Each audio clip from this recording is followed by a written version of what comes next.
Hello everyone, I'm Navneet Chabra. I'll be taking up the discussion of science and technology section. I hope your experience of Anubhav was good and you got to learn something new.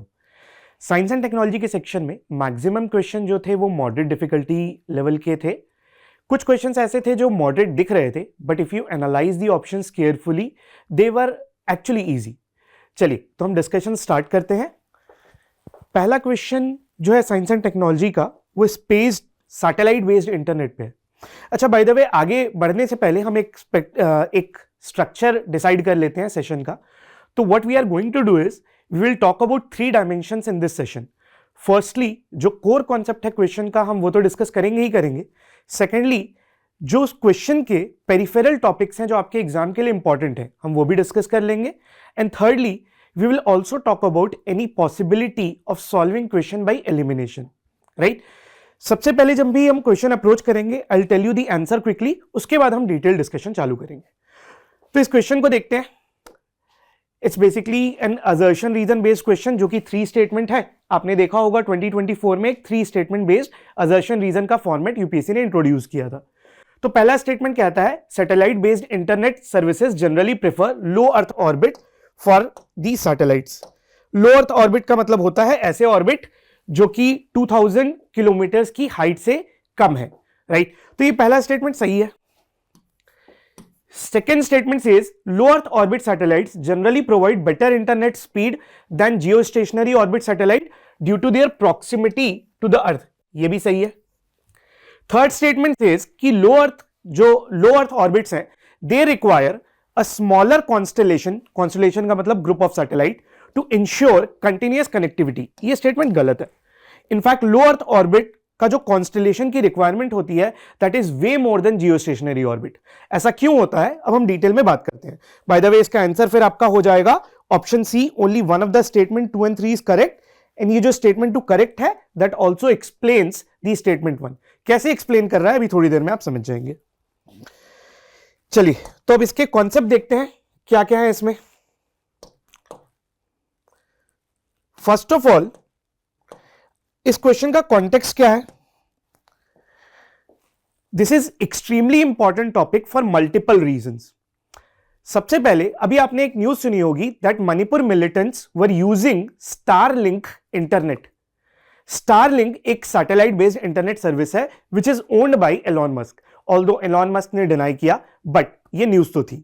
Secondly आप अगर news follow कर रहे हैं then you might have also heard about this thing कि जो Starlink है and Jio both of them are having a tussle over the spectrum allocation for their respective satellite based internet service. Actually there are multiple companies which are in this race of satellite based internet. For example Airtel का OneWeb project है, आपने सुना होगा. For example Amazon का project Kuiper है. अभी European union जो है उन्होंने अपना एक आइरिस स्क्वायर करके प्रोजेक्ट लाया था. All these are nothing but satellite based internet service.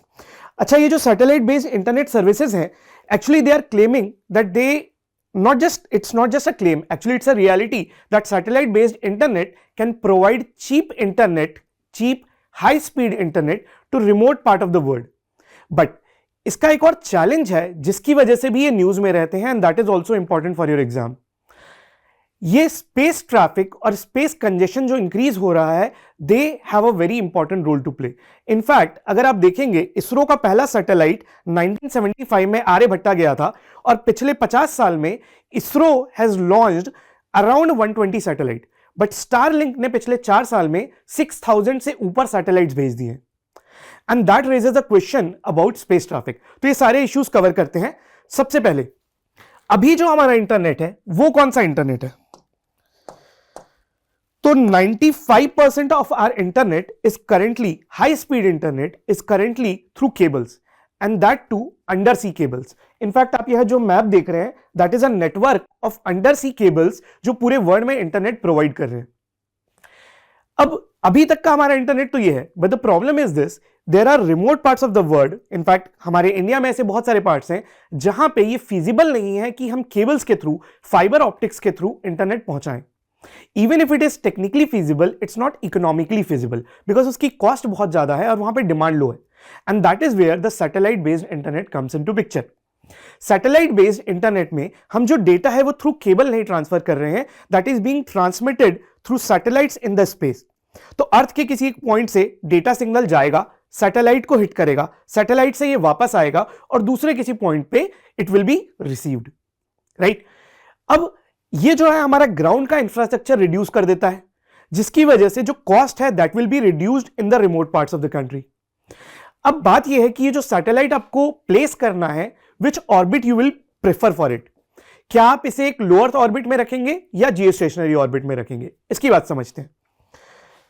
सबसे पहले अगर आपको ये कॉन्सेप्ट आई एम अज्यूमिंग कि पता है, बट फिर भी क्विकली देख लेते हैं। देखिए, लो अर्थ ऑर्बिट का जो सबसे प्रोमिनेंट केस है वो है पोलर ऑर्बिट। अभी जो पोलर ऑर्बिट होते हैं ये अप टू 2000 किलोमीटर की हाइट पे होंगे, विच is a less height.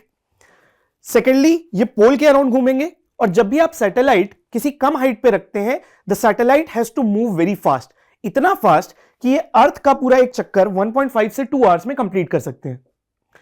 Whereas if we talk about geostationary satellite, ये जो ऑर्बिट है this is around the equator, इसकी हाइट बहुत ज्यादा होती है अराउंड 36,000 किलोमीटर, और यहां पे सैटेलाइट बहुत स्लो मूव करते हैं, इतना slow that they need 24 hours to complete one revolution of earth. 24 hours which is the exact time that earth will take to rotate around its axis। इसका मतलब अगर जियोस्टेशनरी ऑर्बिट में कोई भी सैटेलाइट है तो वो अर्थ के रिस्पेक्ट में स्टेशनरी दिखता है, राइट। अब देखिए, मैक्सिमम कम्युनिकेशन सैटेलाइट जो हम रखते हैं वो जियोस्टेशनरी सैटेलाइट ऑर्बिट में रखते हैं, आपने पढ़ा होगा। रीजन क्या है? मान लीजिए मेरी एक सैटेलाइट टीवी है, अगर मैंने कोई एक डिश अपने रूफ पे इंस्टॉल की, सैटेलाइट अगर इसे कंसिस्टेंटली सिग्नल मिलता रहेगा, अगर ये सैटेलाइट इसके रिस्पेक्ट में स्टेशनरी होगा, तो I do not have to rotate my dish, एक ही सैटेलाइट इस पे 24/7 सिग्नल देता रहेगा। सेकेंडली, जियोस्टेशनरी सैटेलाइट बहुत बड़े एरिया में सिग्नल भेज सकते हैं, right. In fact 1/3 of the earth can be covered by just one geostationary satellite. अगर आप 3 जियोस्टेशनरी सैटेलाइट लगा देंगे तो आप 24/7 पूरी अर्थ पे सिग्नल भेज सकते हैं। तो नॉर्मली इस वजह से हम कम्युनिकेशन सैटेलाइट के लिए ये ऑर्बिट यूज करते हैं। बट इंटरनेट सैटेलाइट एक कम्युनिकेशन सैटेलाइट का स्पेशल केस है, इसमें हम लो अर्थ ऑर्बिट को प्रेफर करते हैं। The reason, speed. क्योंकि अगर मान लीजिए आप अर्थ से डेटा भेजेंगे 36,000 किलोमीटर की हाइट पे और वहां से ये वापस आएगा, the time will be higher, और इस टाइम को कहा जाता है लेटेंसी। तो इसका मतलब हाई लेटेंसी होगी, लेटेंसी हाई होगी और स्पीड जो होगी इंटरनेट की दैट विल बी स्लोअर। तो because we need high speed internet, तो हमें एक ऐसा ऑर्बिट चाहिए, हमें सैटेलाइट ऐसी हाइट पे चाहिए विच इज लो, और वो हमें मिलेगी पोलर ऑर्बिट में, which is a type of low earth orbit, right. अब इससे स्पीड तो हाई आ जाएगी, but there is a problem. जब आप लो अर्थ ऑर्बिट पे सैटेलाइट को रखेंगे तो first of all it will not be stationary with respect to earth. मतलब अगर मेरा कोई भी ग्राउंड स्टेशन है, इस पे ये सैटेलाइट हमेशा फोकस नहीं करता रहेगा। It means I need multiple satellites in the lower Earth orbit to make sure 24/7 signal आ रहा है। सेकेंडली, जब भी आप लो अर्थ ऑर्बिट यानी कम हाइट से सैटेलाइट को रखेंगे तो इसका जो कवरेज एरिया होगा, जिस एरिया में ये सिग्नल भेज सकता है, दैट विल बी स्मॉलर। कैसे? आप इमेजिन करिए, ये स्ट्रीट लाइट आप देख रहे हैं, इमेजिन करिए कि आप टॉर्च ऊपर से फ्लैश कर रहे हैं, आप अगर छोटी हाइट से फ्लैश करेंगे तो जो एरिया ऑफ इल्यूमिनेशन होगा दैट विल बी स्मॉलर। थोड़ी हाइट बढ़ा देंगे, area of illumination will become larger, और हाइट बढ़ा देंगे it will become even larger.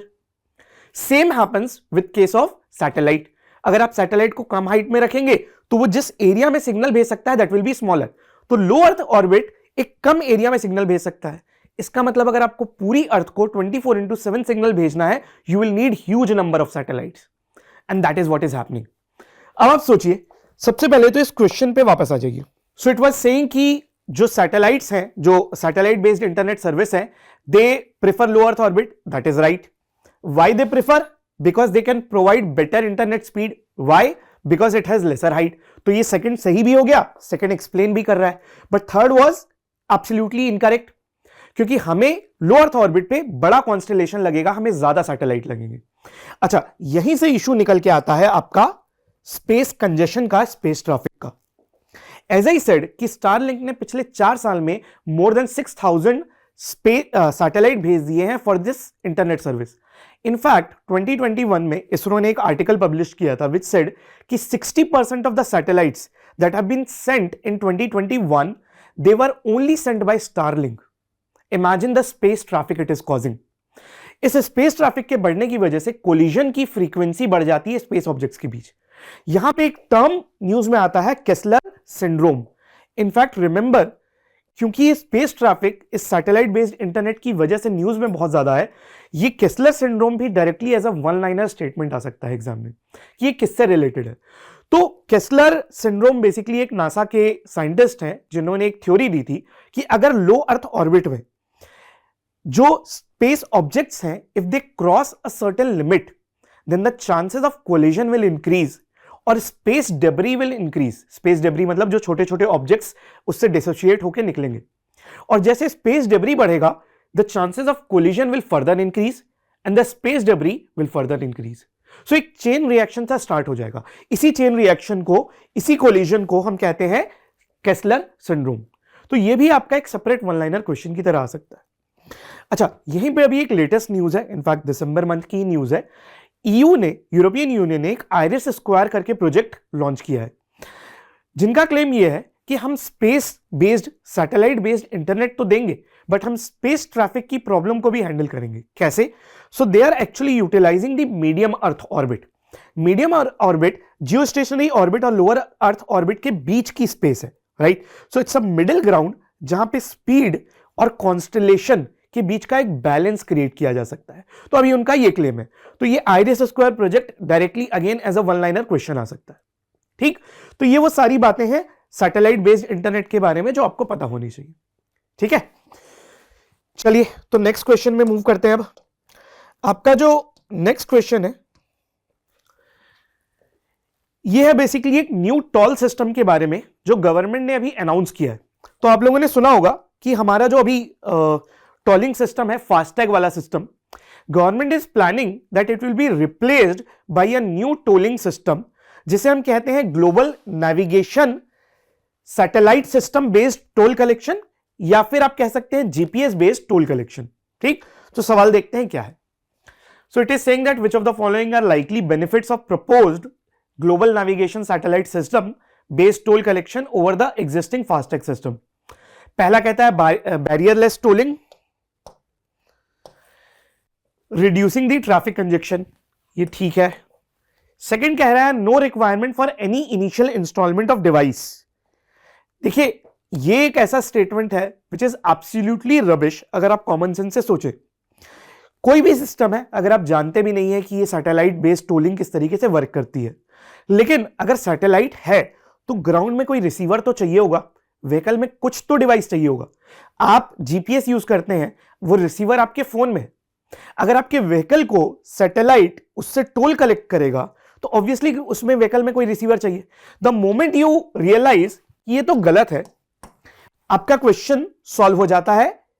आपका ये स्टेटमेंट ये रिजेक्ट हो जाएगा, this will be rejected, this will be rejected and you will be only left with option C, right? So although it might feel कि यार हमने ये पढ़ा नहीं, हमें एग्जैक्टली पता नहीं है, बट कॉमन सेंस से it was absolutely rubbish statement.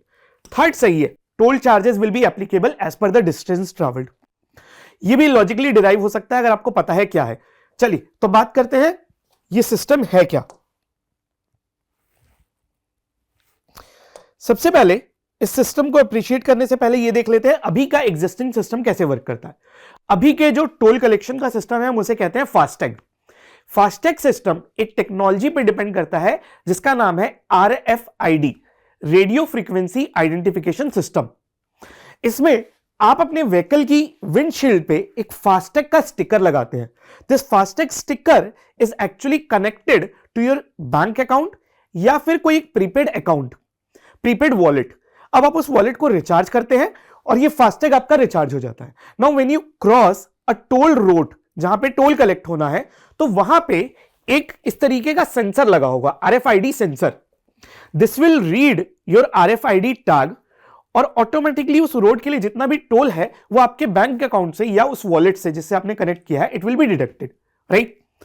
तो आपका जो वहां पे स्टॉपेज टाइम है बूथ के पास दैट हैज सिग्निफिकेंटली रिड्यूस्ड। जब आप कैश में पेमेंट करते थे तो इट वाज वेरी हाई, अब it is hardly like 30-35 second, something like that, right? But इस सिस्टम में भी प्रॉब्लम यह है, दो तरीके की प्रॉब्लम है। एक, ऐसा तो है नहीं कि हमें बूथ रखना नहीं पड़ा, we have to install booth क्योंकि वहां पे सेंसर होगा। सेकेंडली, जो स्टॉपेज टाइम है वो रिड्यूस तो हो गया है, but it is still there, 30-35 second का तो पॉज होता ही है, राइट? जैसे पॉज होगा ऑब्वियसली ट्रैफिक कंजेशन के चांसेस बढ़ते हैं, राइट? सेकेंडली, आपका जो टोल चार्ज था that was consistent. It means that no matter how much you are going to travel in that tolled road, आपको एक यूनिफॉर्म कंसिस्टेंट चार्ज पे करना पड़ रहा है। That is where the new solution comes, which will use the global navigation satellite system for toll collection, या फिर आप जिसे जीपीएस कहते हैं। अभी तो जो हम प्रोमिनेंटली यूज करते हैं ग्लोबल नेविगेशन सैटेलाइट सिस्टम, वो जीपीएस ही है, राइट? ओवर अ पीरियड जब हमारा नाविक फुल्ली ऑपरेशनल हो जाए, we can shift to that, जो कि एक रीजनल नेविगेशन सिस्टम है। अब ये कैसे वर्क करेगा? तो बेसिकली जो जीपीएस के सैटेलाइट्स हैं, दे विल ट्रैक, आप अपने व्हीकल पे एक ऑनबोर्ड यूनिट रखेंगे, ओबीयू, एक रिसीवर की तरह होगा, and the satellite will constantly track the location of this vehicle. The moment you enter a told road, वहां पे एक फेंसिंग होगी एंड दैट विल से कि अब ये टोल्ड रोड है। The moment you enter that, satellite will detect your position that now this person at this point has entered a told road. जैसे आप उस टोल रोड को exit करेंगे, that satellite will again detect your position कि इतने kilometre चलने के बाद this user has exerted the told road. ये डिस्टेंस कैलकुलेट हो जाएगी। ये डिस्टेंस जैसे कैलकुलेट हो गई, अब इस डिस्टेंस के बेसिस पे गवर्नमेंट एक चार्ज रख देगी दैट पर किलोमीटर यू हैव टू पे दिस मच टोल, राइट? तो क्योंकि यहां पे कोई आरएफआईडी सेंसर नहीं है जिसके लिए आपको बूथ चाहिए, तो फर्स्ट ऑफ ऑल आपका बूथ खत्म हो गया, कोई फिजिकल बूथ नहीं होगा, right? Secondly, because satellite is consistently tracking, तो आपका वो जो थोड़ा बहुत पॉज होता था, that pause will also not be there. And because satellite can detect the distance that you have traveled, your toll can be collected based on the distance traveled. In fact, इसको government ने अभी initially promote करने के लिए यह भी कहा है that for first 20 kilometre in a toll road, user will not be charged, right? अभी ये प्रोजेक्ट एक पायलट की तरह लॉन्च किया जा रहा है and it will go along with the RFID FASTag system. Over a period, जब ये पॉपुलराइज हो जाएगा, then government plans to ultimately replace that FASTag system.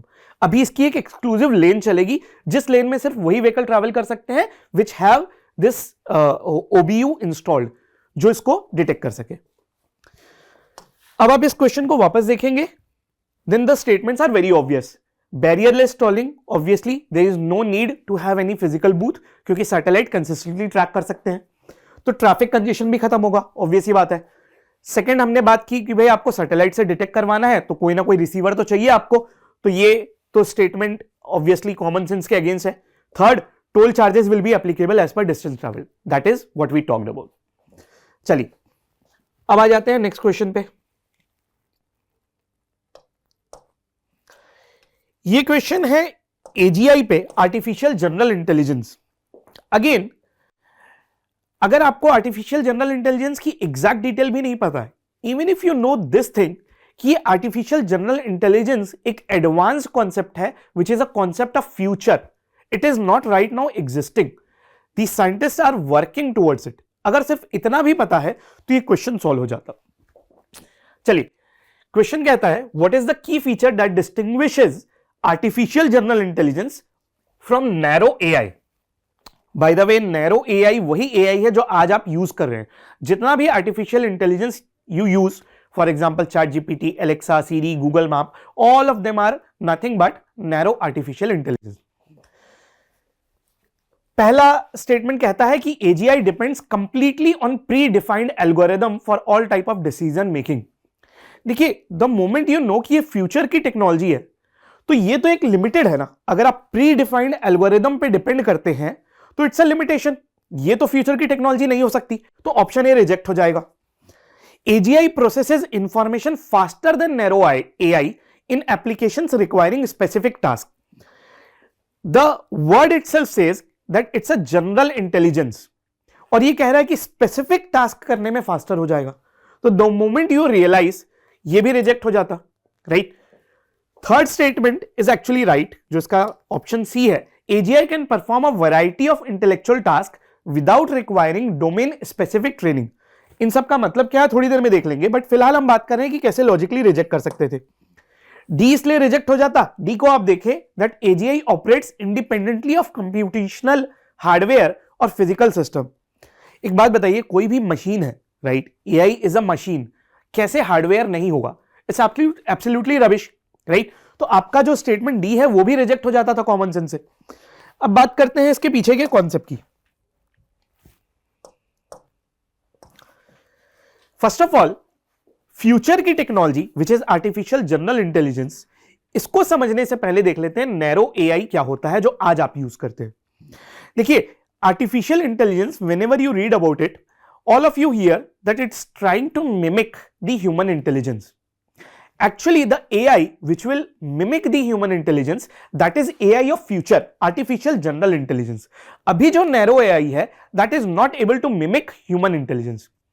Narrow AI क्या करता है? You supply it huge amount of data and you train it as per certain algorithm for a specific task.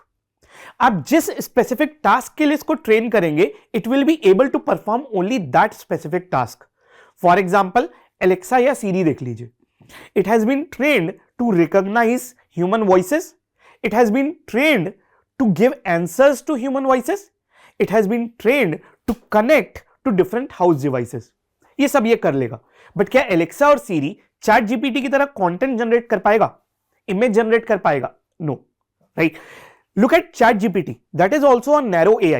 It has been trained to generate content. Image हो, text हो, ये content generate करने के लिए बनाया गया है. But will it be able to build a complete website? आपको प्रोग्रामिंग में हेल्प कर देगा, but will it be able to build a complete website? या फिर क्या हेल्थ का डायग्नोसिस कर सकता है ये? राइट, आपने हेल्थ के एआई पढ़ा होगा, जो हेल्थ केयर से रिलेटेड हम एआई बिल्ड कर रहे हैं, they are able to diagnose diseases.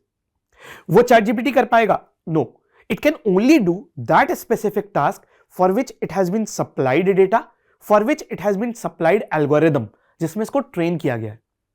But human intelligence तो ऐसा नहीं करती। Human intelligence does not depend कि भाई आपको इस चीज के लिए ट्रेन किया गया, आप यही कर सकते हैं। Human intelligence what it does it learns from the new experiences and it self teaches itself. तो जो जो एक्सपीरियंसेस ये इनकाउंटर करती जाएगी, उससे ये न्यू चीजें सीखेगी and it will do new tasks जो इसने कभी पहले किए भी ना हो, right. And that is what AGI means. It is not a specific intelligence. It's not performing a specific task. It's a general intelligence like human intelligence. And it can perform even those tasks for which it was not specifically trained for. तो ये new task भी perform कर सकती है. It is still under development. सिर्फ अभी claim कर रही हैं अलग अलग companies that we are moving towards it. But कोई भी अभी ये achieve नहीं कर पाया है.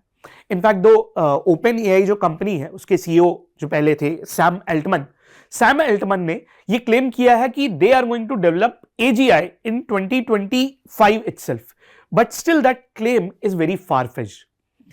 अच्छा, यहीं पे एक टर्म और आता है, artificial super intelligence.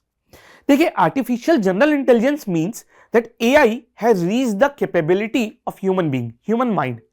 Artificial super intelligence means that it has surpassed, AI has surpassed the intelligence of human beings. तो एक जस्ट डिग्री का लेवल है, ये उससे भी एडवांस है, तो ऑब्वियसली ये तो थ्योरेटिकल है ही। चलिए, अब आ जाते हैं हम नेक्स्ट क्वेश्चन पे, which is about quantum key distribution. अब देखिए, ये टर्म ऐसा नहीं है कि इस स्पेसिफिक ईयर में कोई बहुत बड़ी न्यूज थी, but it always remains in the news. ये एक सिक्योर कम्युनिकेशन एस्टैब्लिश करने का एक तरीका है quantum key distribution. In fact there are multiple news जहां पे ISRO is also running multiple projects to use this technology to have a secure space communication, right. तो ये मल्टीपल वजह से न्यूज में रहता है, और क्वांटम कंप्यूटिंग, क्वांटम फिजिक्स से रिलेटेड आप देखेंगे हर 2-3 साल में एक क्वेश्चन आता है, and which will be very surface level question कि ये कॉन्सेप्ट किससे रिलेटेड है, राइट। तो वैसा ही कुछ क्वेश्चन है। Question says that what makes quantum key distribution a critical technology in the context of quantum computing advancement? इसका जो आंसर आपका सही है, that is option C. It secures communication against quantum computer attacks. देखिए, ये जो quantum से related जितने भी कॉन्सेप्ट्स होते हैं they are slightly technical. A lot of students who are not from science background, even those are who are from science background, they are not very comfortable with this thing. तो हम क्या करेंगे, एक basic तो देख लेंगे. अब obvious सी बात है कि टेस्ट के डिस्कशन में we do not have the leverage to go into too much detail. थोड़ा सा जितना यूपीएससी के लिए चाहिए उतना हम समझ लेंगे, बाकी आपको जितना यहां से आ जाए after that you can start exploring. सबसे पहले क्वांटम की डिस्ट्रीब्यूशन कम्युनिकेशन को सिक्योर करने का एक तरीका है. Now there is a word which is known as cryptography. Cryptography is basically study of all those techniques which provide a mechanism to have a secure communication. तो cryptography सबसे बड़ा तरीका हो गया. अब क्रिप्टोग्राफी से रिलेटेड एक टर्म है इंक्रिप्शन. इंक्रिप्शन का मतलब ये होता है जब आप मैसेज भेज रहे हैं तो उस मैसेज को कोड में कन्वर्ट करने की जो प्रोसेस है उसे कहते हैं इंक्रिप्शन. तो सबसे पहले ये देख लेते हैं कि अभी जो करंटली क्रिप्टोग्राफी होती है जिसे हम क्लासिकल क्रिप्टोग्राफी कहते हैं, हाउ डज इट वर्क. फिर उसके बाद देखेंगे कि क्वांटम की डिस्ट्रीब्यूशन क्या होता है and what is it's advantage. तो सबसे पहले क्लासिकल क्रिप्टोग्राफी के लिए ये ऊपर वाला जो आपको डायग्राम है ये देखें. मान लीजिए there is a sender who is trying to send a message across this recipient. So first of all अगर हम क्रिप्टोग्राफी यूज कर रहे हैं, इनक्रिप्ट कर रहे हैं, तो फर्स्ट ऑफ ऑल इस नॉर्मल प्लेन टेक्स्ट का एक साइफर टेक्स्ट बनेगा. साइफर टेक्स्ट मतलब कोडेड टेक्स्ट जिसको आप किसी तरीके के कोड में कन्वर्ट कर देंगे. इस प्रोसेस को बोलते हैं encryption, converting the plain text into a coded text. फिर ये जो साइफर टेक्स्ट है, कोडेड टेक्स्ट है, it will be again converted back into plain text, then it will be delivered to the recipient. Right. अब ये जो coded को plane में कन्वर्ट करने की प्रोसेस है we will call it decryption. अब इंक्रिप्शन करने के लिए एक इंक्रिप्शन की रिक्वायर्ड होती है. Right. An algorithm which will convert this plain text into coded text. Similarly, decryption करने के लिए एक decryption key required होती है. अब ये encryption key और decryption key it can be same. अगर ये सेम होगी तो हम इसे प्राइवेट की क्रिप्टोग्राफी कहते हैं, अगर ये डिफरेंट होगी तो पब्लिक की क्रिप्टोग्राफी कहते हैं. अब ये प्राइवेट की और public key I do not think that UPSC can go to this thing, but generally newspaper में ये टर्म दिखते हैं. एनीवेज पॉइंट ये है that we need this encryption and decryption keys which will be shared between the sender and the recipient. अब देखिए ये जो क्लासिकल क्रिप्टोग्राफी है, in this we generate these encryption and decryption keys through very complicated mathematical puzzles. बहुत complicated mathematical algorithms लगते हैं जिससे ये encryption और decryption की जनरेट की जाती है. Now these are so complicated that we believe that right now they are foolproof. अगर कोई इस मैसेज को हैक करने की कोशिश करे, they have to solve this complicated mathematical algorithm. But point ये है that we are constantly increasing our computational power. जो क्वांटम कंप्यूटर्स आ रहे हैं they have very high computational power and we believe that in future this method of generating the encryption keys और decryption keys can be hacked अगर हमारी computing power बहुत high हो जाए. Now that is where the quantum key distribution comes into picture. ये इन keys को generate करने के लिए और कीज को शेयर करने के लिए it will not use mathematics, it will use the laws of quantum physics. Right. जिससे ये ज्यादा सिक्योर हो जाता है. अब those who are not very comfortable with the quantum part, अगर आप इतना भी समझ जाएं this is good to go. But those who are comfortable I will give you slight hint कि कैसे वर्क करता है. After that you can read about it more. देखिए quantum key distribution is basically a more secure way of generating these encryption and decryption keys and sharing this between the recipient and the sender. ये कैसे generate करता है? So basically what it does is it uses the photons. It will encode those keys over the photons और ये photon travel करेंगे recipient के पास. Right? So sender will send a beam of photon which will go towards the recipient और इसी photon में encoded होंगी ये keys. अब यहां पे क्वांटम फिजिक्स कहां पिक्चर में आता है? देखिए quantum physics says that those subatomic particles like ये photons, electrons, protons, they are actually quantum particles. ये हमारे क्लासिकल ऑब्जेक्ट्स की तरह नहीं है जो हम अपने आसपास ऑब्जेक्ट्स देख रहे हैं.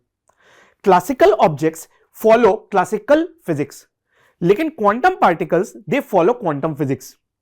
क्वांटम फिजिक्स का एक बहुत इंपॉर्टेंट प्रिंसिपल होता है that a particular quantum particle can be into multiple states at one point of time. आपने वो श्रोडिंगर कैट का बचपन में एग्जाम्पल सुना होगा, राइट? जिसमें ये कहा जाता है कि श्रोडिंगर का एक थॉट एक्सपेरिमेंट था that there is a cat, we put that cat in cage, cage में हमने एक पॉइजन रख दिया है, that poison can kill this cat in 1 hour, but there is also equal probability कि ये कैट को किल नहीं करेगा. नो आफ्टर 1 hour जब आपने केज ओपन नहीं किया है, दोनों पॉसिबिलिटी है, cat can be dead, cat can be alive. आपको तभी पता चलेगा when you open the cage, तब उस कैट का एक स्टेट हो जाएगा. तो जब तक केज को ओपन नहीं किया गया है, the cat can exist in 2 states. It can either be dead और alive. Now Schrodinger give this example to tell the absurdity, the bizarreness of this quantum physics, जहां पे एक क्वांटम पार्टिकल मल्टीपल स्टेट में हो सकता है. इसका मतलब ये जो फोटोन हमने भेजा, जिसमें की भेजी, this can be into multiple quantum state.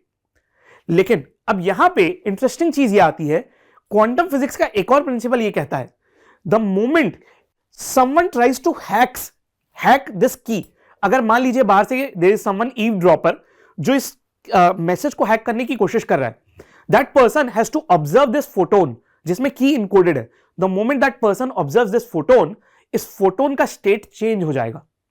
ये जो quantum state multiple quantum state में एग्जिस्ट कर रहा था, it will no more exist in multiple states. और जैसे इसका क्वांटम स्टेट चेंज हुआ, this sender and recipient they will receive the message that someone is trying to hack into your message, right?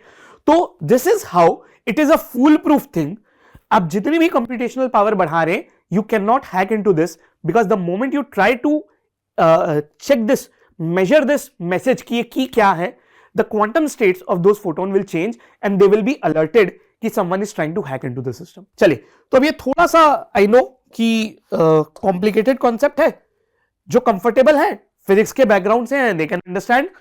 Otherwise आप इसे छोड़ भी देंगे, even then UPSC is not going to go into that much detail. Okay, so let's move towards the next question, which is with respect to burning plasma. It's slightly technical topic. It might be that some of you might not have heard about this concept, but it's a very important stage with respect to the commercialization of nuclear fusion. पहले answer देख लेते हैं, फिर concepts involve की बात करते हैं. तो statement 1 says that burning plasma sustains fusion reactions with minimal external heating. ये स्टेटमेंट सही है. Second statement says that intense magnetic fields provide high temperature required for fusion during the burning plasma. ये statement गलत है. तो basically आपका इसका जो आंसर हो जाएगा that will be C. 1 is correct but 2 is incorrect. अब देखिए अगेन एज आई सेड की एलिमिनेशन की पॉसिबिलिटी की भी हम बात करेंगे. अगर आप इस क्वेश्चन को देखें, इट डजंट मैटर कि आपको बर्निंग प्लाज्मा एग्जैक्टली नहीं पता है क्या है, बट फर्स्ट स्टेटमेंट को देखें तो ये कह रहा है कि बर्निंग प्लाज्मा के स्टेज में किसी भी एक्सटर्नल हीटिंग की मिनिमल रिक्वायरमेंट होती है. और सेकंड स्टेटमेंट कहता है कि जो हाई टेम्परेचर है वो मैग्नेटिक फील्ड प्रोवाइड कर रहा है. मैग्नेटिक फील्ड भी तो एक एक्सटर्नल सोर्स है, राइट? तो जो फर्स्ट स्टेटमेंट कह रहा है उसका एग्जैक्टली अपोजिट लिखा है सेकंड स्टेटमेंट में. It means they are mutually exclusive. It means either 1 will be correct और 2 विल बी करेक्ट. तो दो ऑप्शन तो ऑलरेडी ए बी रिजेक्ट हो गए, या तो सी होगा या डी होगा, राइट? तो एटलीस्ट 50% पे तो आप अराइव कर सकते हैं. एनीवेज, अब इसके कॉन्सेप्ट पे आते हैं. आप जितने भी न्यूक्लियर फ्यूजन के रिएक्टर्स देखते हैं, all those are research reactors. All of them have one common objective, that is to attain the stage of plasma burning plasma. आप सबको ये पता है कि हमारी जितनी भी न्यूक्लियर एनर्जी, इलेक्ट्रिसिटी प्रोड्यूस हो रही है, that is through nuclear fission. Nuclear fusion जो है we are not able to commercially utilize. Reason क्या है? बिकॉज न्यूक्लियर फ्यूजन जो होता है that happens at a very high temperature, right? उस हाई टेम्परेचर को अचीव करने के लिए you need to supply very high input energy. अब अगर आपका इनपुट ही इतना हाई है, it means your output should be significantly high, तभी तो आपका नेट एनर्जी गेन होगा, where your output energy is more than input energy. इस नेट एनर्जी गेन को अचीव करना is a difficult task in case of fusion. ये जो burning plasma का स्टेज है that is a important milestone where you can be assured कि आपका net energy gain will be high. अब burning plasma को समझने से पहले समझते हैं प्लाज्मा क्या है. तो plasma is simply the fourth state of matter. बचपन में जो हमने 3 स्टेट पढ़े हैं, सॉलिड, लिक्विड, गैस. सॉलिड को आप हीट करते हो, atoms move further apart, liquid बनता है। लिक्विड को हीट करते हो, atoms move further apart, gas बनता है। व्हेन यू हीट गैसेस, ये एटम्स ब्रेक डाउन हो जाते हैं और इसमें से इलेक्ट्रॉन रिमूव हो जाता है और बचता है positively charge particle.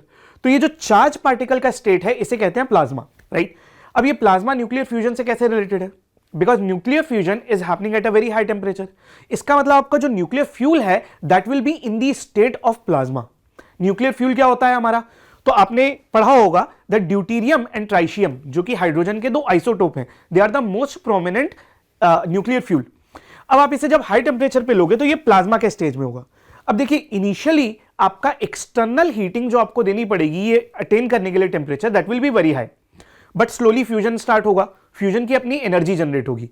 A time will come where the fusion energy will be so high कि यही प्लाज्मा को हीट करता रहेगा, आपको एक्सटर्नल हीट की जरूरत खत्म हो जाएगी। That stage will be known as burning plasma, right. और जब आप एक्सटर्नल हीटिंग का सोर्स हटा देंगे, at that time your net energy gain will be high. अभी जो हमने नेट एनर्जी गेन अचीव किया है डिफरेंट रिएक्टर से, दैट इज 1.5, मतलब हमारा output is 1.5 times input. But ये भी सफिशिएंट नहीं है टू कॉमर्शियलाइज न्यूक्लियर फ्यूजन।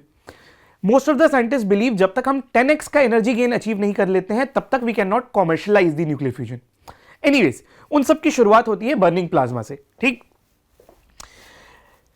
अच्छा, इसमें ये जो मैग्नेटिक फील्ड है, by the way, magnetic field कहां पिक्चर में आता है? आप लोगों ने ये डायग्राम देखा होगा टोकमक का, right. Tokmok is a type of nuclear fusion reactor. देखिए, इसमें मैग्नेटिक फील्ड का हम यूज करते हैं इस प्लाज्मा को कन्फाइन रखने के लिए। प्लाज्मा में जो पार्टिकल्स की एनर्जी है, kinetic energy, that is so high that they are trying to move here and there, you have to confine them inside one place जहां पे न्यूक्लियर फ्यूजन हो। तो ये कन्फाइनमेंट होता है in the tokamak through the help of magnetic field. तो magnetic field का role is just confinement, they can never provide that high heating, right. तो स्टेटमेंट 2 आपके क्वेश्चन का इसलिए गलत था और स्टेटमेंट 1 दैट इज राइट, ठीक। चलिए, अब आ जाते हैं next question, which is with respect to small modular reactor. Context क्या है इस क्वेश्चन का? देखिए, यूनियन बजट में government announced the plan to develop Bharat small reactors. Though Bharat small reactors are nothing but small modular reactor. ये क्या होते हैं ये बात करेंगे, बट उससे पहले क्वेश्चन का आंसर देख लेते हैं। तो the question says which of the following are advantages of small modular reactor over conventional nuclear reactor. Conventional nuclear reactor मतलब जो आज हमारे पास है। First statement says they have higher energy output per reactor compared to conventional reactor. Again एक बात बताइए, अगर आपने नहीं भी पढ़ा है, नाम में लिखा है स्मॉल मॉड्यूलर रिएक्टर, कैसे ये ज्यादा आउटपुट दे सकते हैं? तो first statement is obviously wrong. Second statement says that they can be factory built unlike conventional reactor that are built on site. ये सही है, कैसे देखें थोड़ी देर में। Third statement says they can directly utilize thorium as a fuel without the need of breeding. गलत। चलिए कॉन्सेप्ट की बात करते हैं कि क्या है। देखिए, स्मॉल मॉड्यूलर रिएक्टर उन न्यूक्लियर रिएक्टर को कहते हैं which have a power generating capacity of less than 300 megawatt.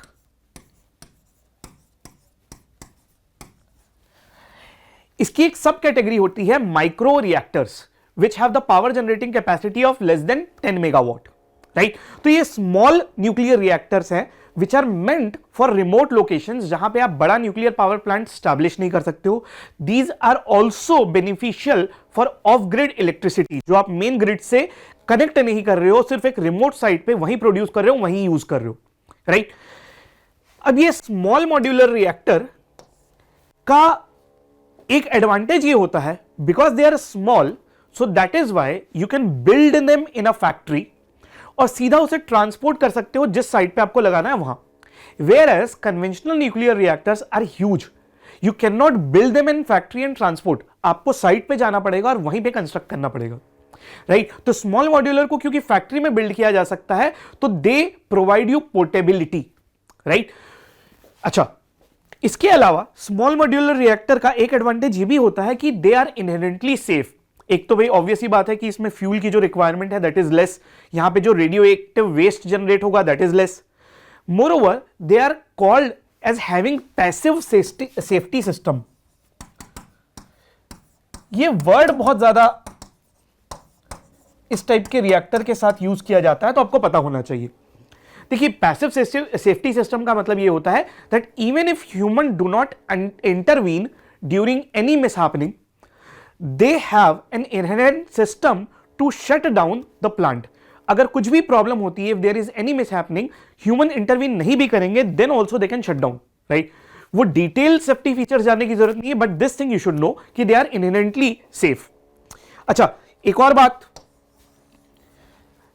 Because इसमें फ्यूल रिक्वायरमेंट कम है, they have a smaller capacity, तो जो इनका रीफ्यूलिंग साइकिल है that is also significantly higher.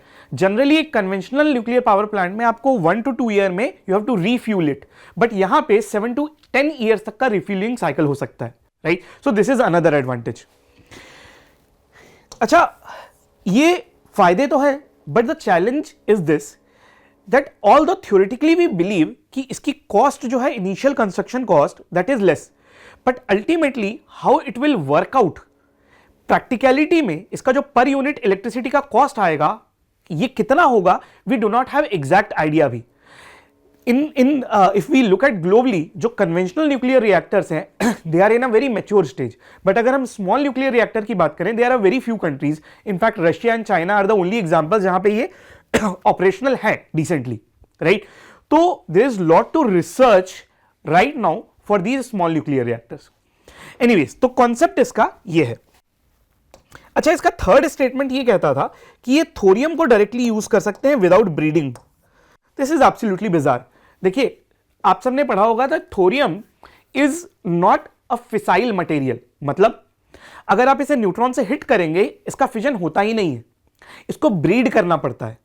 तो आप पहले इसे न्यूट्रॉन से हिट करेंगे, ये आपके एक फिसाइल मटेरियल में कन्वर्ट होगा, यूरेनियम 233, और फिर यूरेनियम 233 का फिजन होता है।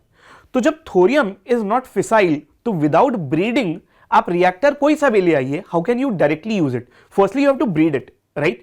तो just because it has small size, ये थोरियम को का डायरेक्ट फिजन नहीं कर सकता है। तो उसमें बहुत बेसिक न्यूक्लियर फिजन का कॉन्सेप्ट इन्वॉल्व था, इसका स्मॉल न्यूक्लियर रिएक्टर से कोई लेना देना नहीं है, थर्ड स्टेटमेंट का। एनीवेज, अब आ जाते हैं हम नेक्स्ट क्वेश्चन पे। एक आपका स्पेस मिशन का डिस्क्रिप्शन दिया है and you have been asked to identify it. Description देखते हैं। So it says the space mission attempts the first ever precision formation flying where two satellites will fly together and maintain a fixed configuration in space.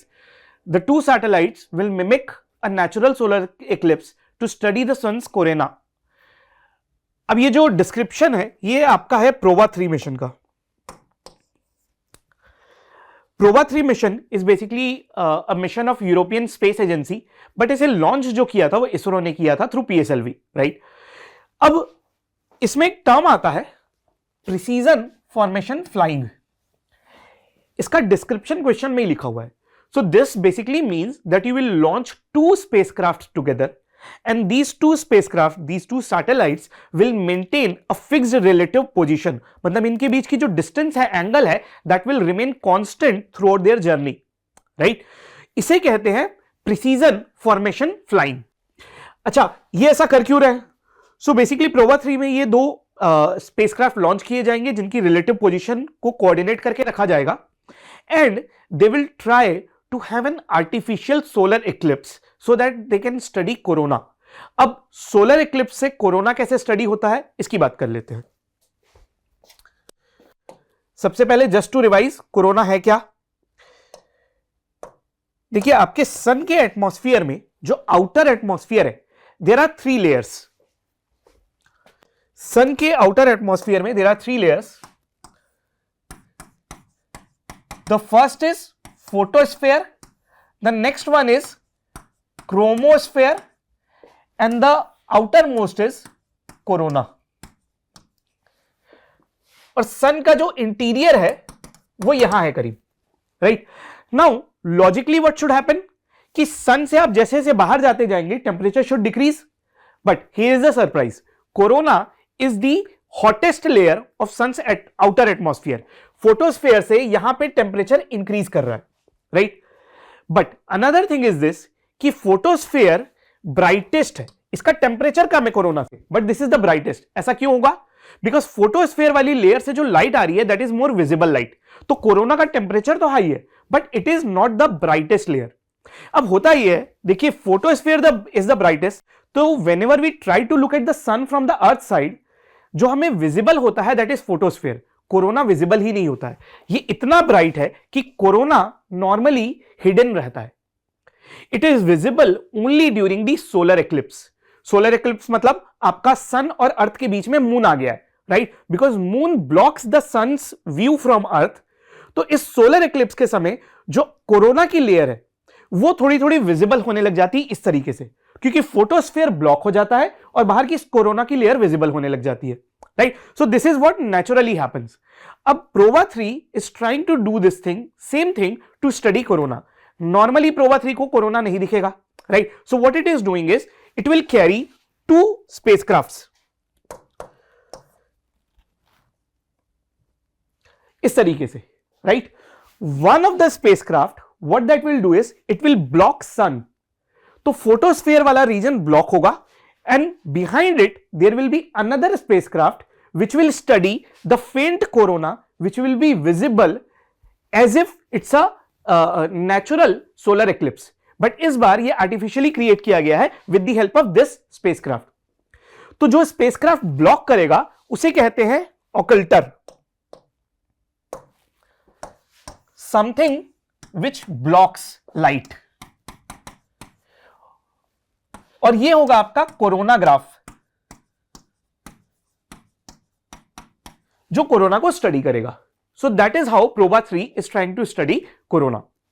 ठीक, चलिए next question पे आते हैं।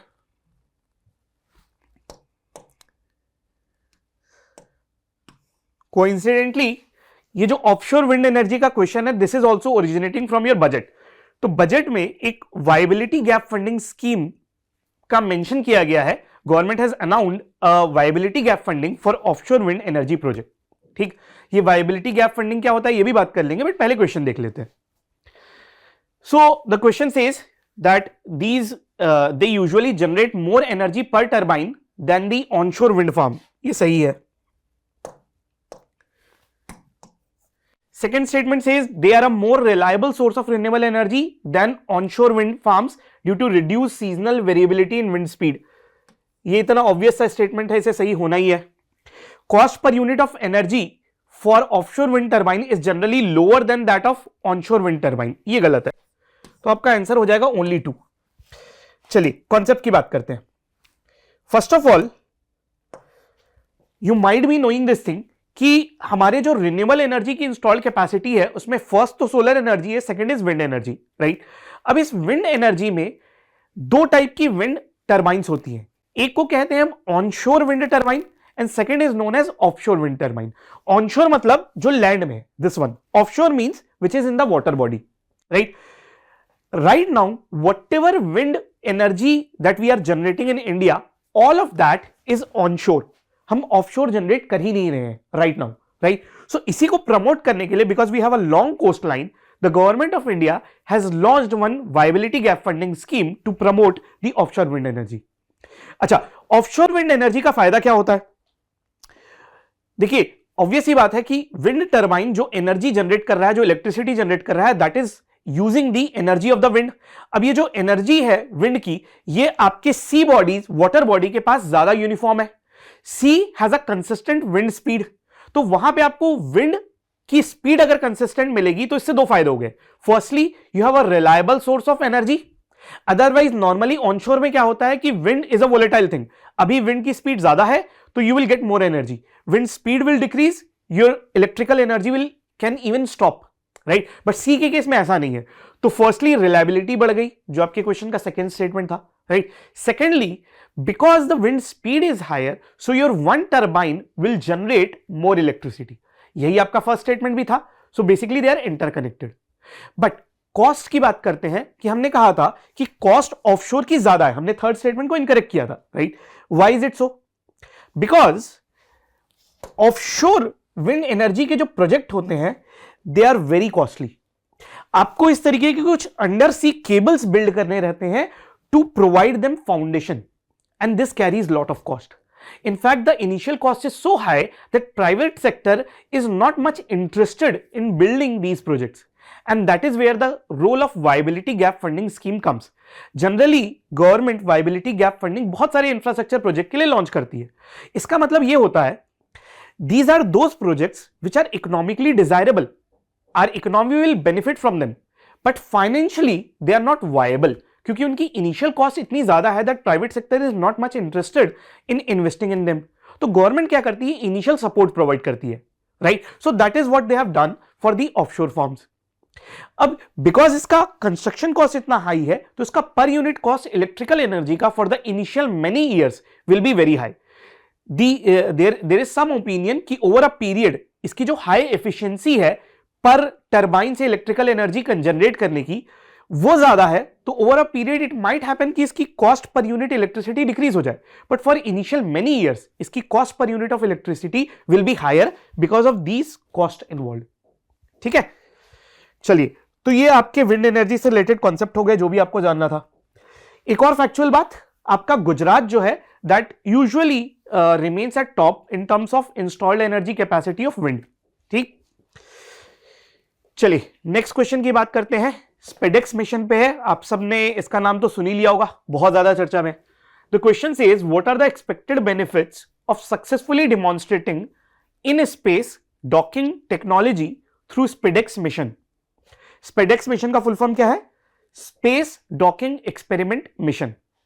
पहला statement कहता है enabling the construction of India's own space station, सही है. Second, facilitating future lunar mission, ये भी सही है. इंप्रूविंग सैटेलाइट सर्विसिंग कैपेबिलिटी, ये भी सही है. But fourth is incorrect, reducing the need for ground based satellite control. It might feel कि इतने सारे कैसे हमसे एडवांटेज पूछ लिए गए हैं, एप्लीकेशंस पूछ लिए गए, but even if you know the term docking, अगर उसका मतलब भी पता है ना, this question can be easily cracked. There is no other option, there is no other possibility इसमें कंफ्यूज होने की. बात करते हैं डॉकिंग होती क्या है. फर्स्ट ऑफ ऑल, ये SpaDeX mission it was launch just few days back. News में तो बहुत साल भर से है, right, but it was launch just few days back, in fact in January I think. अब स्पेस डॉकिंग का ये मतलब होता है that there are two spacecrafts in the space and you attach them, you connect them, right? This process of connecting, attaching the two spacecraft is known as docking. और इसको remove करोगे तो इसे अनडॉकिंग कहते हैं. But why is it so important? Because there are many missions जहां पे आप रॉकेट से सारे कंपोनेंट्स एक बार में लॉन्च नहीं कर रहे हो. That mission is big, so what you do is you launch one component in space at one time. फिर कुछ समय बाद you launch another component और उसको स्पेस में ले जाके कनेक्ट करते हो. For that, you need this docking technology. For example, all of you know about India's plan to have its own space station, right?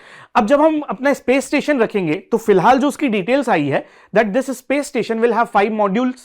इसके 5 components होंगे. अब ये 5 components जाके स्पेस में ही अटैच होंगे, right? For that you need docking technology. तो आप इसका ऑप्शन देखिए, इस क्वेश्चन का जो था, the first one was enabling the construction of India's own space station. That is obvious. Another thing, आप सबने चंद्रयान 4 की डिटेल सुनी होगी that it's a sample return mission. Sample return mission मतलब we will bring back some sample from moon's surface to earth. ये कैसे होगा? तो मून की सरफेस पे एक लैंडर जाएगा, लैंडर मून से मटेरियल कलेक्ट करेगा और इस लैंडर से वन मॉड्यूल विल लॉन्च. ये इसे बोलेंगे हम ascent module. This ascent module will go up and it will attach to the orbiter. ये अपना मटेरियल लेके ऑर्बिटर में अटैच होगा. अब again you need attachment of this ascent module with the orbiter. For that you will need docking, right? तो second option भी correct हो गया. थर्ड आप देखिए, third says reducing the improving the satellite servicing capability. Satellite servicing मतलब refueling करनी है, repair करना है. ऑब्वियसली अगर आप रिपेयर करना चाह रहे हो तो आपको एक मॉड्यूल उसमें अटैच करना पड़ेगा, राइट? तब आप उसकी सर्विसिंग करोगे. तो वेरेवर यू फील कि आपको मटेरियल का ट्रांसफर करना है, क्रू का ट्रांसफर करना है, एक बिगर मिशन है उसके कंपोनेंट्स में लॉन्च करना है, all these things will require space docking, right? Fourth option को देखिए, It says reducing the need for ground based satellite control. Why? दो यूनिट अटैच हो रही हैं, उससे ग्राउंड जो स्टेशन है उस पर क्या फर्क पड़ेगा? Ground station will need to coordinate in the same way as if they were doing earlier. There is no connection between them, right? So fourth is completely unrelated thing. Acha, space docking, it might sound simpler, but right now only 3 countries have this space docking technology: USA, Russia and China. These are the only 3 countries. And if we successfully demonstrate, जो हमने अभी SpaceX mission launch किया है, इसमें we have launch 2 small spacecraft और इसको हम space में जाके डॉक करवाएंगे. If we become successful then we will be the 4th country to have this docking technology, right? अच्छा, ये ना हम 3rd हैं 4th हैं, ये प्लीज थोड़ा याद रखिएगा. यूपीएससी ने ये काम 2 बार किया हुआ है, राइट? 2 मिशन के साथ पूछ रखा है कि इंडिया कौन से नंबर की कंट्री है to have this technology. Anyways, next question पे आ जाते हैं. This is with respect to 5G. 5G कई साल से न्यूज में है बट अभी तक नहीं आया है एंड चांसेस आर कभी भी आ जाए ये क्वेश्चन.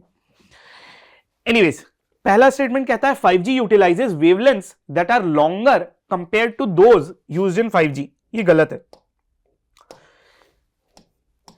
5G जो है हाई फ्रीक्वेंसी वेव यूज करता है. High frequency means low wavelength. They are inversely proportional. Second statement, it is right. The waves with higher wavelengths can penetrate obstacles more effectively and cover longer distance. ये सही है. तो आपका answer हो जाएगा D. क्या कॉन्सेप्ट है देखते हैं. देखिए, जब भी आप वेव्स के फॉर्म में डेटा ट्रांसफर करने की कोशिश कर रहे हैं, कम्युनिकेशन मीडियम स्टैब्लिश करने की कोशिश कर रहे हैं, then 2 properties of wave matter: wavelength and frequency. In fact, both of them are inversely proportional. कैसे रिलेटेड है, क्या कॉन्सेप्ट है देखते हैं.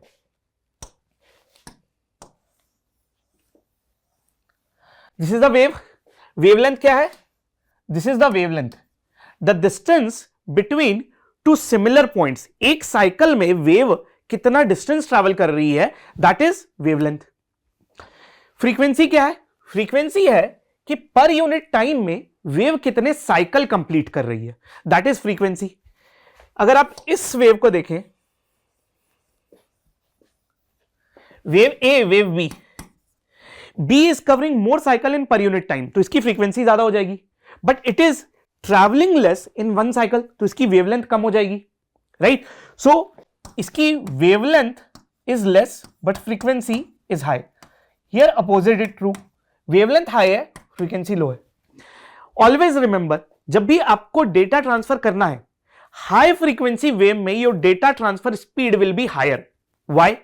इसको विजुअलाइज करने के लिए जस्ट इमेजिन करिए, जब आप वेव्स के फॉर्म में डेटा भेजते हैं, what you are doing, you are encoding your data in the waves itself, right? तो अगर ये वेव टाइटली पैक्ड है, जब भी आपको हाई फ्रीक्वेंसी वेव इमेजिन करनी है, imagine a tightly packed wave. जब ये टाइटली पैक्ड वेव है, इसमें आप डेटा इनकोड करेंगे, obviously you can send more data पर यूनिट ऑफ टाइम, क्योंकि ये ज्यादा साइकिल कवर कर रहा है, राइट? तो इसका मतलब अगर आप ये वेव यूज करेंगे, your data speed will be higher. And this wave is all about high frequency and low wavelength. अब आप बताइए, 5G में all of you know that you will be getting more speed, you want more speed. If you want more speed, obviously you will use high frequency wave, and high frequency wave मतलब low wavelength wave.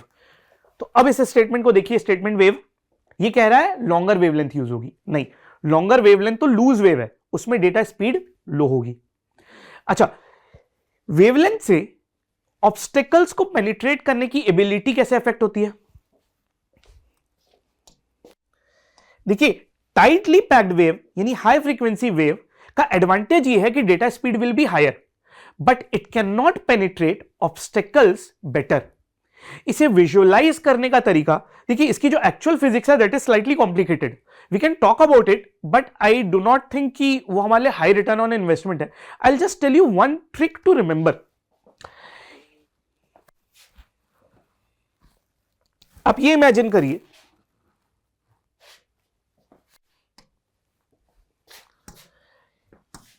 कि path में कोई building है, right?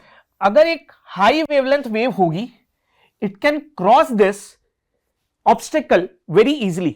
लेकिन अगर आप एक low frequency wave में लाएंगे तो ये इतनी कॉम्पैक्ट है that it will be affected by the obstacles very easily. Please remember, actual physics is very different. This is just a visualisation to make you remember. ठीक, तो आपको यह याद रखना है कि हाई वेवलेंथ वाली wave can cross the obstacles easily.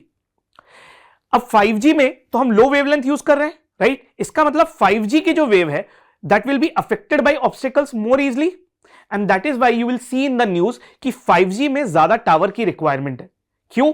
Because अगर आप बहुत डिस्टेंस में टावर रखोगे तो ये उतनी डिस्टेंस ये ट्रैवल ही नहीं कर पाएगी 5G wave without being affected by the obstacle. So you need closer towers, इसलिए टावर की फ्रीक्वेंसी ज्यादा चाहिए, राइट? अब आप जस्ट इस डॉट्स को कनेक्ट करिएगा that when you needed 2G 3G, आप जो वेवलेंथ यूज कर रहे थे they were having longer wavelength. क्यों?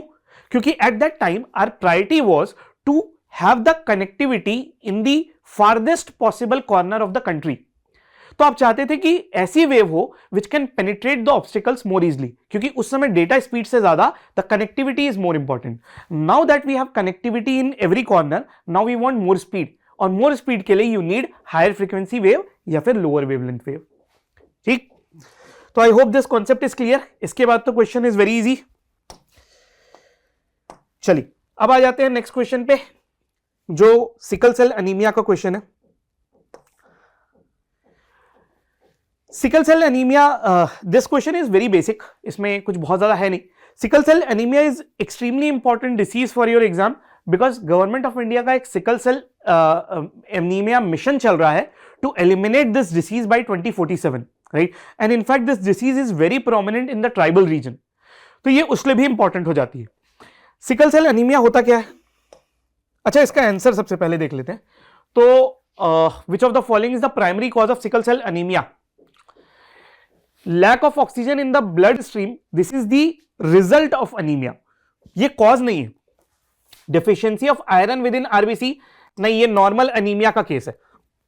Mutation in the gene responsible for producing haemoglobin, ये सही है. ये भी गलत है, प्रोडक्शन बंद नहीं होता है आरबीसी का. चलिए बात करते हैं कि क्या है सिकल सेल एनीमिया. आपकी ब्लड में एक टाइप का कंपोनेंट होता है which is known as red blood cell. Red blood cell के अंदर एक कंपोनेंट होता है which is known as haemoglobin. Now this RBC and hemoglobin, they are responsible for carrying oxygen inside your body, right? अगर RBC और hemoglobin if they are unhealthy, then body will have less oxygen. Oxygen कम होगी, body will feel lethargic, tired, right? अब normally anemia जो होता है that is because of deficiency of iron, क्योंकि deficiency of iron से hemoglobin नहीं बन पाता है. For healthy hemoglobin formation, your body needs iron. Iron कम होगा, हीमोग्लोबिन कम होगा, हीमोग्लोबिन कम होगा, ऑक्सीजन कम होगा. This is the case of normal anaemia. But sickle cell anaemia is a special case. यहां पे होता यह है, नॉर्मली जो आपकी आरबीसी का शेप होता है that is spherical, but if there is some problem in one of the genes in the body, उस केस में ये जो आरबीसी है ये सिकल शेप्ड हो जाती है. सिकल इसे कहते हैं, जो आपका एग्रीकल्चरल टूल होता है, इसे आप क्रिसेंट शेप्ड भी कहते हैं.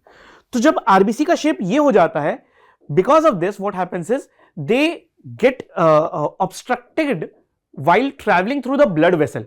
blood vessel से जब इन सेल को ट्रैवल करना है तो spherical shape is very easy, but ये sickle shape this creates a problem. ये blood vessel में ब्लॉक होने लग जाता है. because of that RBC की जल्दी डेथ होती है, and because of that oxygen body में धीरे धीरे लो होने लग जाती है.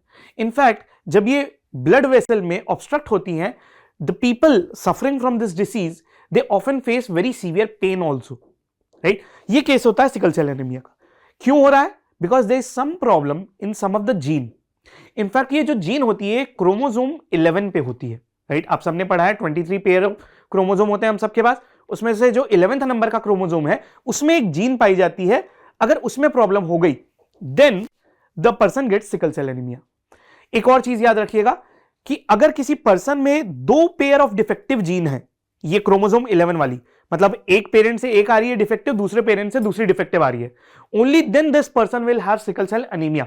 अगर सिर्फ इसमें एक है ये defective gene, in that case this person will not suffer from sickle cell anaemia, but this person can be carrier of sickle cell anaemia.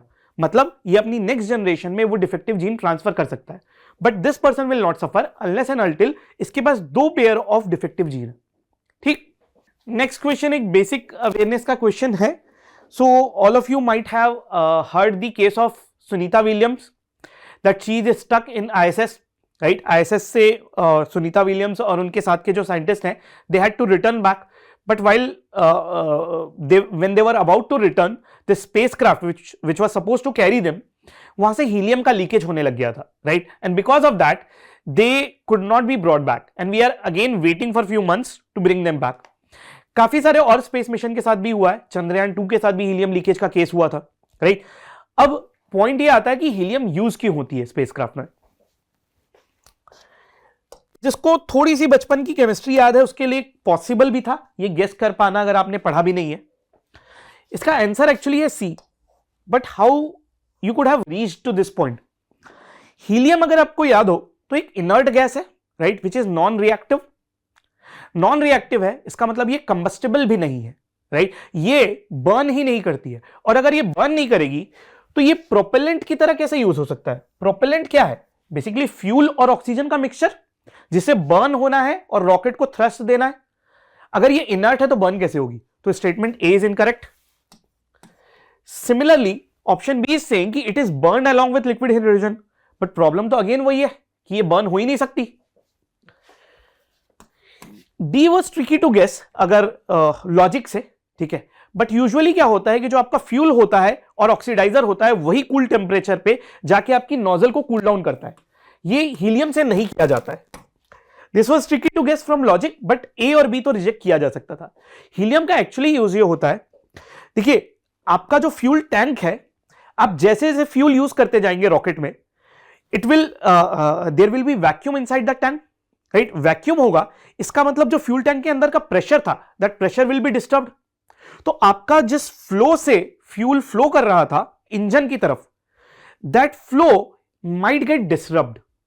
Rocket के इंजन में you need very precise flow of fuel and oxygen towards the engine, extremely precise. और इस extremely precise flow के लिए आपके fuel tank का जो pressure है दैट शुड रिमेन कांस्टेंट। तो जैसे जैसे आपका फ्यूल खत्म होते जाएगा उसके प्रेशर को मेंटेन करना है, और उस प्रेशर को मेंटेन करने का काम करता है हीलियम, राइट। तो हीलियम उसको प्रेशराइज करके रखा रहता है। Now why only helium, because of the same reason, क्योंकि हीलियम इनर्ट है तो ये आपके फ्यूल के साथ रिएक्ट नहीं करेगी, आपके ऑक्सीजन के साथ रिएक्ट नहीं करेगी, इनफ्लेमेबल नहीं है, so it the chances of accident is less, right. So that is why we use helium to pressurise, and also because it is light. तो आप जो वेट कैरी कर रहे हो रॉकेट में उसमें एक्स्ट्रा एडिशन बहुत ज्यादा नहीं होगा, ठीक। Okay, let's move to the next question. This is related to micro RNA. Micro RNA क्यों न्यूज में था? Because of the Nobel prize. So two scientists got the Nobel Prize for their contribution towards the understanding of microRNA. Although question looks slightly technical, but अगर आप इसका core concept समझते हैं तो बाकी options बहुत easily eliminate हो जाते। क्या है question? So question says which of the following is most likely consequence of malfunctioning of microRNA regulation? Answer इसका actually first है uncontrolled cell growth due to improper gene regulation. And which can also lead to cancer. तो जब भी आप micro RNA का malfunction देखेंगे, one of the disease which is everywhere written that is cancer. Cancer is nothing but uncontrolled cell growth, जिसे हम tumour कहते हैं। अच्छा, अब इसका कॉन्सेप्ट देखते हैं, कॉन्सेप्ट क्या है इसमें। देखिए, micro RNA is actually a small RNA molecule which regulates the production of protein in a cell, which regulates the production of protein in a cell. हमारी सेल में every time our cell continuously our cell is making actually proteins, right? ये protein का production micro RNA regulate करने में help करते हैं। अगर micro RNA नहीं होते तो ये प्रोटीन का प्रोडक्शन अनलिमिटेड हो जाता, ये रुकता ही नहीं, राइट। अब इसमें दो चीजें हमें समझने की जरूरत है। एक, how does our body make the protein, and second thing that we need to understand is how does microRNA regulate this process. तो सबसे पहले बात करते हैं कि सेल प्रोटीन बनाती कैसे है। पहले प्रोटीन होता क्या है? तो protein is basically made up of amino acids. Amino acid एक तरीके का केमिकल है। There are total 20 types of amino acid. अब ये एमिनो एसिड की चेन है आपका इसकी चेन है प्रोटीन। एमिनो एसिड के जो अटैचमेंट का सीक्वेंस है, if you change this the nature of protein will change, and if the nature of protein changes, इसका जो फंक्शन है बॉडी में दैट विल चेंज, राइट। अब ये जो प्रोटीन का मैन्युफैक्चर होता है सेल के अंदर, ये होता है सेल के कंपोनेंट में which is known as ribosome. Cell में ये आपका न्यूक्लियस हो गया, न्यूक्लियस के बाहर एक कंपोनेंट है ribosome. Ribosome is the factory of manufacturing of protein. यहां पे एमिनो एसिड को कंबाइन किया जाता है, लेकिन राइबोसोम डज नॉट नो कि इसको किस सीक्वेंस में अटैच करना है। ये जो सीक्वेंस है that is lying in the form of a code, और ये कोड है आपके डीएनए के पास। डीएनए में देयर आर मेनी जीन्स, हर जीन के पास एक कोड है एक प्रोटीन बनाने का, ठीक। जीन का जो कोड है when it manifests into protein, इस प्रोसेस को कहते हैं जीन का एक्सप्रेशन।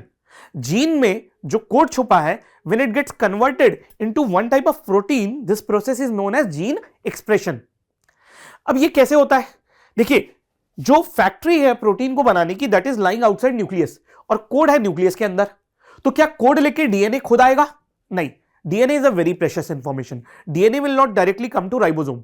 डीएनए क्या करेगा? अपनी कॉपी बनाएगा। उस कॉपी को बोलेंगे mRNA, messenger RNA. This is different, this is not micro RNA, this is messenger RNA.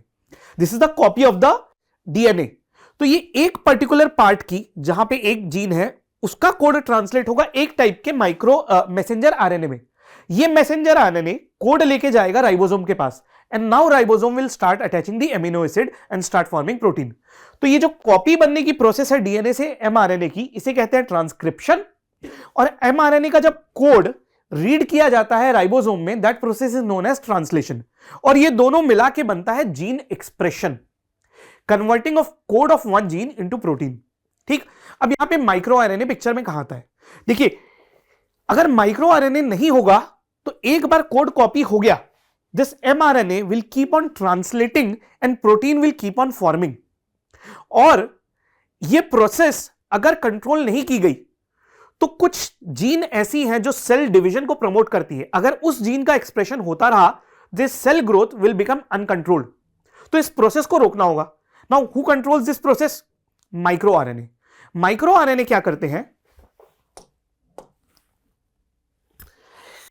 They go and attach with a specific part of mRNA, messenger RNA. एक जो लंबी चेन है, इस मैसेंजर आरएनए की एक specific part में जाके attach हो जाएंगे।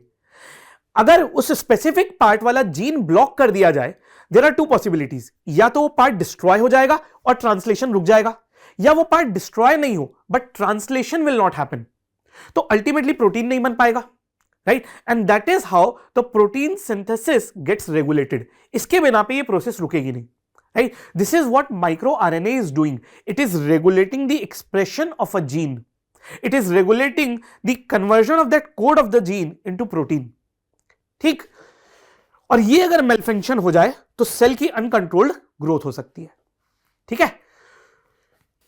लास्ट क्वेश्चन आपका जो है, see this kind of question actually ये जो है ना आपके डेली लाइफ ऑब्जर्वेशन से यूपीएससी कई बार क्वेश्चन देती है, basic common sensical. There is no rule कि ये कौन सा वाला डेली लाइफ ऑब्जर्वेशन से क्वेश्चन आएगा। These are suppose to be random. तो ये क्वेश्चन हमने इसलिए दिया था simply just to check your common sense, presence of mind, that's it. इसकी बहुत डिटेल फिजिक्स तो जानने की जरूरत नहीं है, बहुत कॉमन सेंस से ही सॉल्व किया जा सकता था। तो द सिचुएशन सेज कि एक पुलिस व्हीकल है जिसमें कुछ ग्रुप ऑफ क्रिमिनल को कैरी किया जा रहा है एक जेल से लेके दूसरी जेल में। On the way criminals begin to fight, उनके बीच फाइट स्टार्ट होती है, and during a sharp turn criminal group shifts their combined weight to one side of the vehicle. ऐसा करने से व्हीकल के ओवरटर्निंग की, टिप होने की प्रोबेबिलिटी क्यों बढ़ जाती है? बहुत कॉमन सेंसिकल है अगर आप सोचें। देखिए, आपने एक कॉन्सेप्ट पढ़ा होगा सेंटर ऑफ मास का। Centre of mass is basically a point, an imaginary point where all the weight of an object is supposed to be concentrated. Uniformly distributed body है तो उसका सेंटर में ही होता है यूजुअली सेंटर ऑफ मास। अब अगर ये ग्रुप ऑफ क्रिमिनल व्हीकल की एक साइड शिफ्ट कर जाएगा, let's say right side shift कर जाता है, तो centre of mass will shift laterally, उस साइड पे शिफ्ट कर जाएगा। अब एक इम्बैलेंस क्रिएट हो जाता है, राइट। अगर मान लीजिए इसी दौरान पे vehicle takes a sharp turn, तो क्या होगा, अचानक से वो एक टर्न में स्पीड बढ़ाएगा तो जो सेंट्रीफ्यूगल फोर्स है, centrifugal force will also increase. अब दो चीजें होंगी, वेट ऑफ मास शिफ्ट हो गया सडनली और सेंट्रीफ्यूगल फोर्स भी अचानक से बढ़ गया। That causes the increase in the probability of overturning. इसी से कार्स कई बार टॉपल कर जाती हैं, राइट। अब ये ऑप्शन जो है आपका, अगर आप इसे देखें तो ये आपका ऑप्शन बी में लिखा गया है, the weight moving to one side shifts the vehicle centre of mass making it easier to tip over. अगर आप बाकी ऑप्शन देखेंगे ना तो दो ऑप्शन तो they are extremely silly, there is no point of them. The first option says spinning force of the vehicle becomes weaker making it lose balance. First of all spinning force एक technical term नहीं है, it loosely refers to centrifugal force. Centrifugal force तो turn के दौरान पे, sharp turn के दौरान पे इट विल इंक्रीज, ये वीक कैसे होगा, तो it does not make any sense. Option D को देखिए, it says vehicles wheel on the heavier side lose grip. जो हेवी साइड है वो तो उसकी ग्रिप स्ट्रांग होगी, राइट, उसकी ग्रिप लूज की होगी, so again it does not make any sense. The third statement that is slightly actually partially true. It says the side with the less weight becomes lighter, making the vehicle easier to flip. ये बात सही है कि जो lighter side है वो और light हो गया है तो it increases the possibility of flipping. It's partially true but the best explanation is B, क्योंकि इसके लाइट होने से हुआ क्या है, सेंटर ऑफ मास इस तरफ शिफ्ट हो गया है and centre of mass shift हुआ है जिसकी वजह से the chances of flipping has increased. So the more appropriate explanation is actually option B. ठीक है, so I think ये हमारा साइंस एंड टेक्नोलॉजी का लास्ट क्वेश्चन है। So I hope that you got to learn something new. बाकी आपके जो भी ऑब्जर्वेशन है पेपर से रिलेटेड, साइंस एंड टेक्नोलॉजी के सेक्शन से related, please let us know so that we can incorporate those things in the future, Anubhav. Thank you very much.